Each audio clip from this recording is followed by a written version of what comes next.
La sesta corsa è una prova per 3 anni sul miglio. Sono in 9 al via, con i favori per Daylight Man numero 3 Antonio Greppi.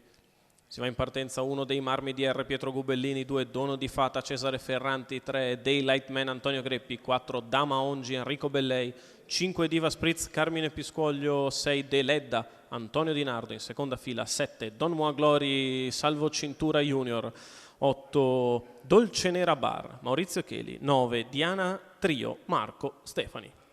La macchina inizia a prendere velocità, Deledda con molta cautela dal 6 e si parte con veloce Daylight Man che cerca di andare su Dono di Fata, la quale è rientrata all'interno da dei Marmi DR, e così Daylight Man al comando nei confronti dei Marmi DR che rientra a Dono di Fata, mentre ha sbagliato numero Dama 4 Ongi. Dama Ongi squalificato. E il primo ottavo di miglio se ne va in 14 spaccato con Daylight Man in evidenza, con 20 metri di vantaggio su dei Marmi DR. In terza posizione allo steccato c'è Dolce Nera Bar che precede Diana Trio, e intanto il primo quarto di una scatenata Daylight Man se ne va in 28,7.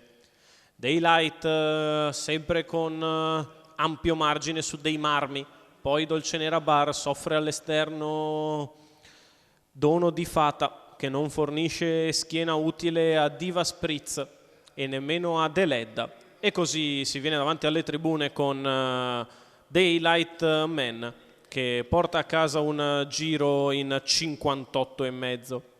Daylight Man sempre in netta evidenza su dei Marmi DR, poi Dolce Nera Bar, quindi la mossa esterna da parte di Diana Trio che va all'esterno trascinandosi Don Moa Glory. Il chilometro se ne va in 1,13,5.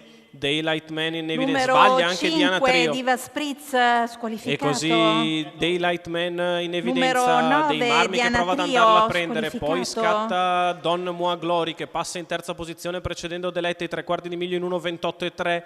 Daylight Man sempre in vantaggio, a 300 metri però ancora da trottare. Dei Marmi si avvicina anche Don Moa Glory, a metà dell'ultima curva è in vantaggio Daylight Man. Dei Marmi che si è riaccostata, in mezzo alla pista viene Don Moa Glory. Daylight Man in vantaggio, deve soffrire perché va di dentro dei Marmi DR, a largo Don Moa Glory, passa dei Marmi, arriva Don Moa su dei Marmi, sul palo probabilmente dei Marmi DR, si salva da Don Moa Glory ma è stretta al terzo posto Daylight Man. 1,59,4 il totale e bisogna andare di nuovo dal giudice d'arrivo con Pietro Gubellini e dei Marmi DR che hanno bucato in open stretch una stanca Daylight Man, a largo di tutti Don Moa Glory che ha corso molto bene gli ultimi 600 metri.